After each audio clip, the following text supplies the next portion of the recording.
What's up, everybody? Welcome into another edition of SSPN Player Previews. And today, Ethan, we're going to be talking about the man who, maybe we should just, if we had any fund of money, bear with me here. Mhm. If the Spurs had a pool of money that they could give to one player on the roster this season for just you're like taking a bullet here, you're taking the strays for us Mm. for the future, it would have to be Zach Collins because he's going to be Wemby's enforcer in the paint. He's going to be protecting our golden boy. I know it took a little bit to get me to that reference, Ethan, but you know what I mean? He really is the guy. He's going to be out there taking Yeah, the shots for Wemby. You know what I'm saying? 1,000%. And we talk about it all the time. He's my favorite fighter on the Spurs. Uh, and I think this year he'll finally have the opportunity to fully embrace that enforcer role, like you were saying. Absolutely, man. It's so funny. We were texting about this earlier today, and I think this is kind of a good place to start this episode. Zach just went on the Road Trippin' podcast again with Channing Frye Yep. and Richard Jefferson about 3-4 days ago, which was perfect timing for this. And one of the things he mentioned in that podcast was that the whole team is taking up boxing after practice. So, and I've seen some videos of Keldon doing some boxing before, and I think I want to say just some other players Malachi. on Instagram. I'd seen it. So that's what that is. So we got a team full of fighters, Ethan, and Zach. He's literally getting them in the ring. So when Chris Dunn tries to post up next, we our guys are gonna have hands. I like it. I like it too. I like it too. But let's get into this, Ethan. I'm going to dish it to you. We'll start off with strengths like we did with the other videos. What were some of the things coming into this season that are strengths for Zach Collins, and even maybe some things, because I'm sure a lot of these will be, that improved last season that turned into strengths? Right off the bat, things that improved were just overall comfortability and strength, especially in the low block. I think to 2 seasons ago and a little bit at the beginning of last season, he was kind of getting ragdolled a little too often, pushed out of the paint, inability to fight for rebounds and fight for post position on offense. And that really kind of flipped for him. I don't know if that was just, like I said, a comfortability thing or if he literally was getting stronger because he was not, in game shape because of injuries prior.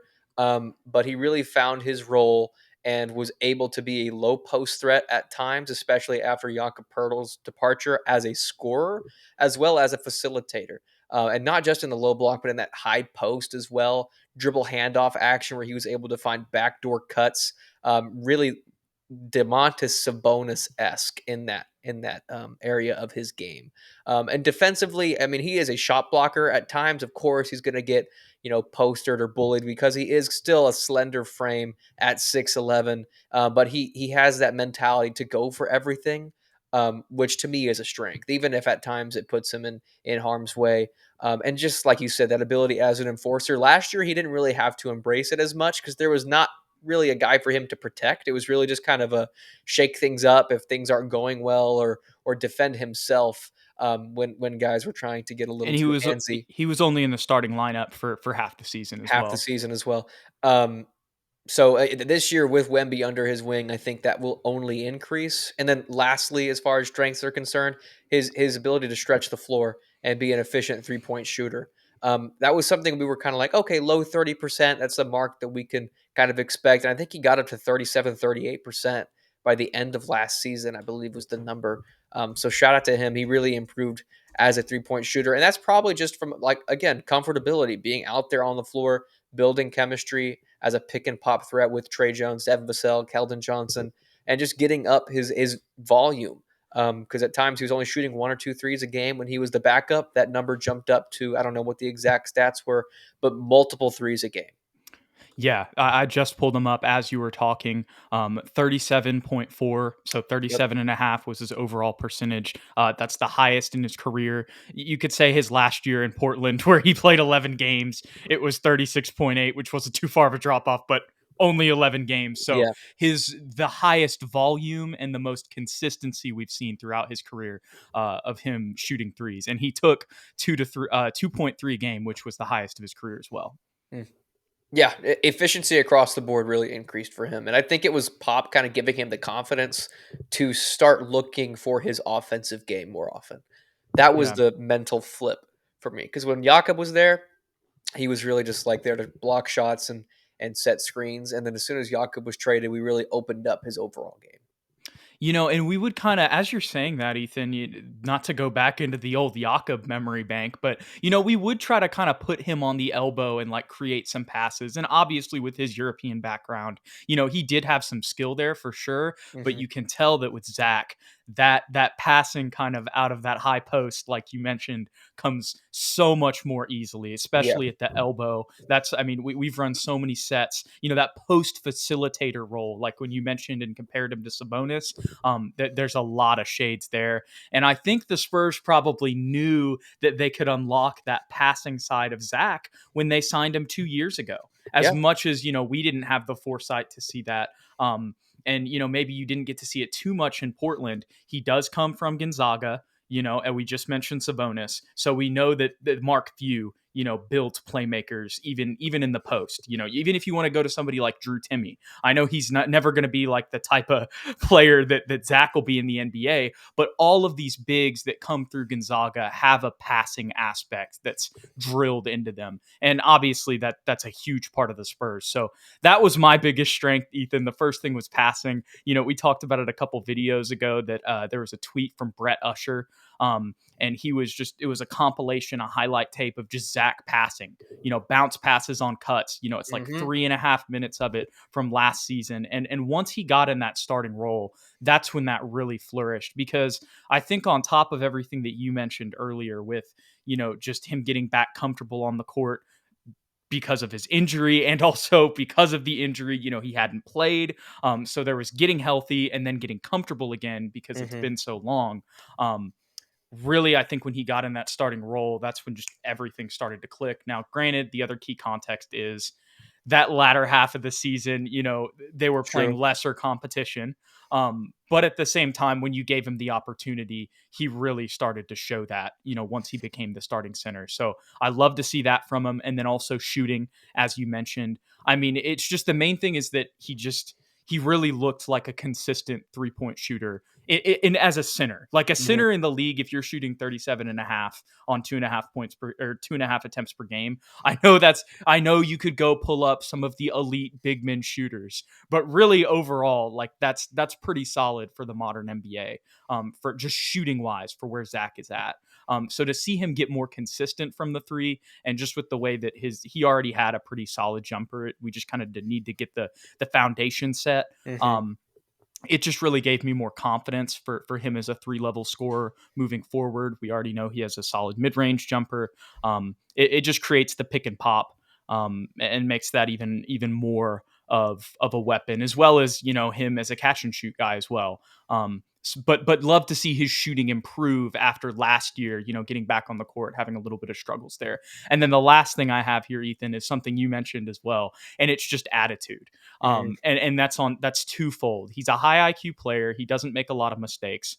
And sometimes when he does make mistakes, it's because he's going and getting in a fight with somebody, because Hmm. he's got that dog in him. Yeah. And so that's why I said that attitude was twofold.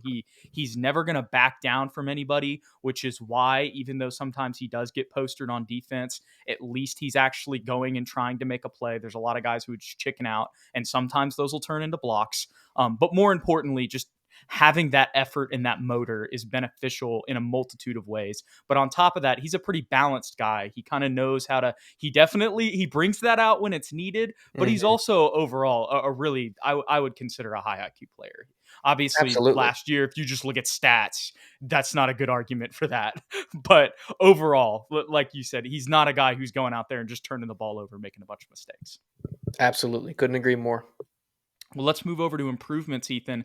I'll start off on this one because I really just have two things, and I think it's going to be similar to you. It's just rebounding and defense. Last year we talked about the defensive improvements that we did see throughout the season, and I don't want to dismiss those because we did see, a lot of improvement, especially on the interior and not fouling, as we've talked about so much. But when it comes to his role as an enforcer next to Victor Wembanyama, we're going to need you to take that next step. When he's going to be the guy who's matching up with Joel. We talked about that on the last Wemby episode, how we're happy he doesn't have to match up with those guys. Those are the guys Zach's going to have to deal with. So, and obviously that was something he had to deal with at the end of last season. And he was behind Nurkic his whole time he was in Portland. So this will really be his first time, as a full season, having to match up with those guys defensively, some of the like even a Steven Adams type, Yeah. that'll be tough for a guy like Zach. So, but like I said, rebounding and defense still with some improvement. Just want to see him kind of take another step and become, an above average defender, not just an average defender. And then with rebounding, 6.5 boards. Obviously, Wembanyama is going to help with both of these things. But I think that's fair for a 25-year-old center. Now you're the starter. Get closer to 10. I don't think that's maybe just up to 8 is a reasonable thing to say. I don't really think we should do exact numbers, but I would just like to see some increases in his rebounding production, considering he's a starter now. Yeah, I would echo your rebounding thing for sure. And a lot of that has to do with strength. So hopefully with another full, healthy offseason, that's something that he's definitely been working on and can kind of boost those numbers up, especially if we don't want Wemby getting banged down low. Like sure, he'll have rebounding stats because he's 7'4", but Right. ideally he's not the one fighting for every loose board. That should be Zach Collins. That should be Jeremy Sohan. But another thing to go on aside from defense for Zach would just be continuing to improve not fouling guys, especially now that Victor's going to be playing the 4 spot. We really need him down there. I know we have Charles Bassey as well, and oh boy, your favorite man in the world, Kem Birch. Yeah, Kem Birch, but I don't think that's not what I'm talking about. I was talking about Barlow. two-way sensation. Yeah, you're talking about Barlow. I knew you were talking about Barlow. Yeah, we do have Kem Birch for now, but you got to get those in while we can, Ethan. Yeah. He's still going to be pivotal rotationally for Wemby's growth and really for the overall team's offensive ability because we ran so much through him. He's been so important for us. So him being on the court and available will be the most important thing for him. Yeah, I completely agree. There were just some other notes that I wrote down that I'll read here, and then I'll go to my overall thoughts, Ethan, and dish it to you. So much improved throughout last season on the interior, but he can take another jump and become more of an enforcer with blocks and physicality, specifically in the paint. That would not only just benefit him, with potentially a new contract down the line, with Pop's comments at the end of last season, seeing him as a future 5, and I believe this is the last year of his player option, or the last year of his contract. This is that last third player option, if you will, because we had one on every season. So it would benefit him in that way. Yeah. It would benefit the team, and it would benefit Wembanyama. So, I mean, it's just becoming more of a physical guy, on the interior, as we've mentioned. And then the last thing that I had written down was also just to talk about his lateral movement, just as a 5. It's pretty solid. It improved throughout last season as well, but kind of the same theme with the last one. You can still get a little bit better there. There were some times where I saw him get beat off the dribble, but really for a center, his lateral movement is pretty solid. It's not Wembanyama, but nobody's Wembanyama. So, still kind of same story there. Solid improvement, but also still has room to improve. Agreed. Alrighty, here's my diatribe, Ethan. Greg Popovich called Zach Collins the 5 of the future for a reason. His continued improvement last year earned him the starting center spot after the trade deadline, and his potential showed itself even more in that role. Zach has skills in the post and off the dribble and can shoot at all 3 levels on top of showcasing his playmaking ability last season. He's consistently improved on defense and has raised the idea of what his ceiling can be on that side of the court since we signed him. While he's still just 25 years old, the 7th-year big man is one of the few guys on the roster you would call a vet, and that role will only be amplified by his front court pairing with Victor. He'll effectively be Wemby's personal security in the paint this season. So be thankful he's up to the challenge. I had to say that because Richard Jefferson in the Road Tripping podcast. He was like, you're going to be Wemby's enforcer, right? And he was like, yeah, I know. Like, he was willing to do that, though. That's the thing. And there's not a lot of guys as much as we do talk about, especially with Wemby, like San Antonio being more attractive. There's just not a lot of guys at his age with his skill set that are like, yeah, I'm willing to come play second fiddle, immediately. Yeah. I'm just really willing to go play that role and just be, like the Bill Laimbeer, obviously his game's very different, but I think y'all get what I'm saying in this sense. Not some guys, they have too much pride or ego for that, but he's willing to do that. So that's why I said be thankful for that, or be thankful he's up to the challenge. And then I said, but while he'll be Wemby's enforcer next season, playing next to him should open up some looks offensively for himself and also help Zach out on defense. I'm excited to see how he can showcase his skills with a fully healthy roster and a generational talent next to him. Ditto. Everything that you said, I agree with. It's funny, though. You said Bill Laimbeer. I think that was actually his draft night comparison. Really? I'm pretty sure. I'll have to go back and check, but when he Wow. was drafted, how they're like, let's take a look at his NBA Right. comp. I think that was Bill Laimbeer for him. Remember Lonnie was D Wade? Yeah. There have been some really Right. bad ones, and there's been some pretty accurate ones. So that's pretty funny that they just kind of pulled that name out of your That head. is funny because I wouldn't think of that because It's pretty close. It is pretty close, but you think about I also think about Zach's face up ability, Yeah, and that's not true. something that screams Bill Laimbeer. But when it comes to that nasty, well, he was like the first pick and pop threat. There you go. Bill Laimbeer was shooting threes and long point. twos. That is a good point. I forgot about that. Yeah, and enforcer. So you're right. It was a pretty good comp. Give yourself credit, Jude. There you go. Clap it up. Clap it up for me. Overall, though, I think you hit the nail on the head with Zach Collins. Just an incredible story from a guy that we signed not knowing what we were going to get. Right. He'd been injured for basically a year, if not, and he was going to be injured for another season. Played in the G League for us for a couple games to get ready for the NBA. A lot of guys had written him off as someone that we shouldn't bring back long term. And last season, when he gave him the opportunity as a starter, really embraced it and improved in so many different facets of his game. So hopefully, knock on wood, praying for health for him moving forward. He can be a contributing piece for us long term, especially after what Pop said about him being the center of the future. I completely agree. And I think that he has, you never know because he's still 25, but as of right now, it seems like his trajectory would be not. Basically, what I'm trying to say is we can afford him long term. Yes. Probably. That's what I'm trying to get across here with that statement. Is correct. That, and I don't want to, like I said, I'm not trying to down on Zach or anything, but because it's not like he's going to be an all-star or anything, but he's still an above average player. It's just when you consider the makeup of the roster, it just feels like it was a perfect signing. It's like maybe they were seeing this stuff before. Now we're realizing it, Ethan. It's like maybe they have their jobs for a reason. Yeah, there are a lot of guys in the NBA, a lot of role players that are easily replaceable. And there's no disrespect there, but what they do can easily be found elsewhere. I don't know if Zach Collins is easily replaceable. I agree with that. And, you mentioned his story, Ethan, and not to go too long on this one, but that's why I brought up the 3 player options earlier. Yeah. Because when the Spurs signed him to that contract with a big man, with those lower body injuries, you just never know how it's going to go. Yeah. And so they wanted to be able to have, security. The security to be able to, if, the injury rehab process wasn't going well and he was going to have issues, to say sayonara.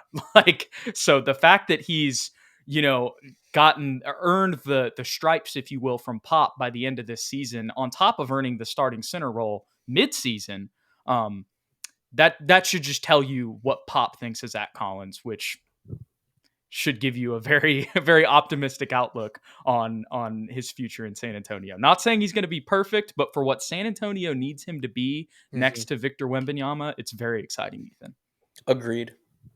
Alrighty, y'all. Well, we appreciate you guys tuning into this one. Don't forget to hit that like and subscribe button below if you enjoyed the content. If you want to stay updated with the show, be sure to go ahead and follow us on Twitter at SSPN on YT, at Jude McLaren, and at Ethan_Quintero to stay updated with everything. We'll catch y'all in the next one. Go Spurs, go. See y'all later.